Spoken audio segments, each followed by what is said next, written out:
Hello, and welcome to How to Turn Your Event Fun and Profitable, the last module of Event Organizing Made Easy. Congrats on making it this far. In this module, we'll share with you tips which you can apply to your event to create a fun, fresh atmosphere and bring in profit. Let's go straight into it now. For the first half of this module, we'll be focusing on increasing the fun element of your event. People dread attending events because oftentimes events just go through the motions. Go creative with your next event. Try shaking things up with a wild theme such as Cuban Carnival or Mardi Gras. Incorporate your theme extensively into decorations, food and beverages, performances, you name it. Have a conga line or hula dancers parade through the audience at break time. The sky's the limit. With themes, it's best to go all out, or the impact will come off as tacky instead of creative. Next, try bending or breaking some common rules. Restrictions and rules are important for events to run smoothly, but there are some which are arbitrary and do not need to be in place. For example, why not do away with traditional dress codes? Get your attendees to swap out suits and ties for something more casual, or get them to dress in line with your theme. You could even hold a best dressed contest to encourage guests to dress their best. If funding allows it, prepare little bits of costume to hand to attendees when they register, such as colorful beads for Mardi Gras or flower leis for a Hawaiian-themed event. We all know that technology plays a big part in the success of any event. Using technology in innovative ways can spice things up and give the audience something to talk about. Try out silent conferencing maybe, where attendees are given headphones hooked up to the speaker's microphone or laptop. This works great in larger venues where people seated at the edge sometimes need to strain their hearing. Take it one step further and use tablets to display videos or quiz the audience. Give them things to see, touch, hear, taste, and smell for a truly unique experience.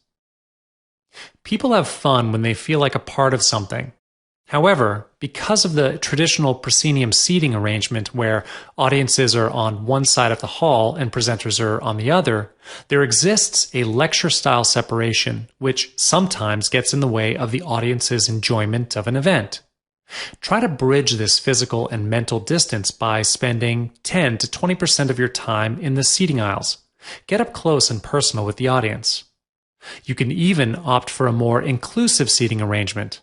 Arrange seats in a circle or triangle with the stage or podium being in the center. Nothing is less fun than attending an event and feeling like you don't fit in. This is why your team should be mingling with guests whenever they can and be on the lookout for wallflowers, the shy ones who keep to the edges of the room. Strike up a conversation with them and find out what they do. Let them know subtly that their attendance is appreciated and help them blend in. Introduce them to other people at your event or pair them up with other wallflowers. Also, being told no is rarely fun, so do refrain from shutting down ideas and opinions when mingling with your guests. Try your best to keep the conversation going. Especially after seminars and conferences, some audiences will want to share their ideas and thoughts. Always hear them out. It might not be fun for you to listen to a 10-minute recap of the seminar you just delivered, but your guests will appreciate your attention and affirmation. One of the best ways to make your event fun is by getting audience participation. Interactive elements add a personal touch to events. Think up games, quizzes, and contests for your audience to participate in, or have product demonstrations with the help of a volunteer audience member. These simple tools can turn a passive audience into an active, interested one. Win the lucky volunteers over even more by rewarding them for their participation with things like gift vouchers and token souvenirs. You won't be able to get everyone on stage to help with demonstrations, so be sure to also encourage lots of cheering and applause during your games and activities. It'll reduce the risk of people feeling left out. You could also get them to vote on the issues you cover in your presentation. This ties in with what was mentioned earlier regarding people wanting their opinions to be heard. One tool that can prime audiences for active participation is preparing a blank canvas or wall for guests to express themselves. Yes, we know this sounds strange, but truthfully, Humans cannot resist a bit of sanctioned graffiti. Prepare a blank canvas or wall at the entrance of your venue for guests to leave their signature. Pen down their thoughts on the event, or just showcase their doodling skills. Just remember to keep lots of marker pens and Sharpies on standby. Now that you have a few more ideas for creating a fun event, it's time to get down to the business side of things. We've covered how to sell seats to your event in a previous module, and that will be where the bulk of your profits come from. But there are other things you can do for your event to turn in extra profit. Getting sponsors is the #1 way to make your event profitable.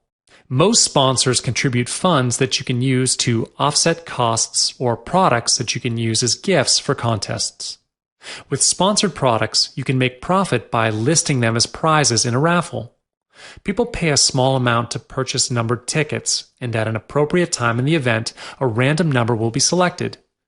The holder or holders of corresponding tickets will win the prize. The best part about raffles is that all the revenue goes directly to your business.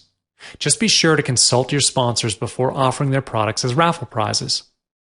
Another option is renting out advertising space on your publicity collaterals. Invite local businesses to buy ad space for a small fee. You can sell advertising space on your program books, tickets, flyers, even your website. Basically any media which is accessible to your audience. However, keep in mind that you have sponsors to advertise as well, and ensure that the advertisement space that you rent out does not overshadow that of your sponsors. On top of this, you can also utilize any extra floor space at your event by lending it to local businesses to set up exhibition booths or sales booths for a small percentage cut of their revenue. This, of course, has to be done tactfully, as you do not want the booths to pull audience away from your main event. Also, if your event is in a commercial building such as a hotel or mall, do check with the revenue manager on their policies before making any deals with third parties. Another way to increase your profits at events is to offer exclusive promotions to your attendees. Depending on the nature of your business, consider selling discounted packages exclusively for ticket holders of your event. You could also consider offering an online discount code if you have an online store. The validity of these promotions can be either while stocks last or for only the next 7 days following your event. This will motivate your attendees to make purchases before it's too late. If you have another upcoming event which is already confirmed, perhaps offer admission at discounted rates as well. This will work best if your next event ties in with the one you are currently executing. For example, if you're delivering a business seminar and the following seminar is pertaining to internet marketing, there's a strong likelihood that your audience will be interested.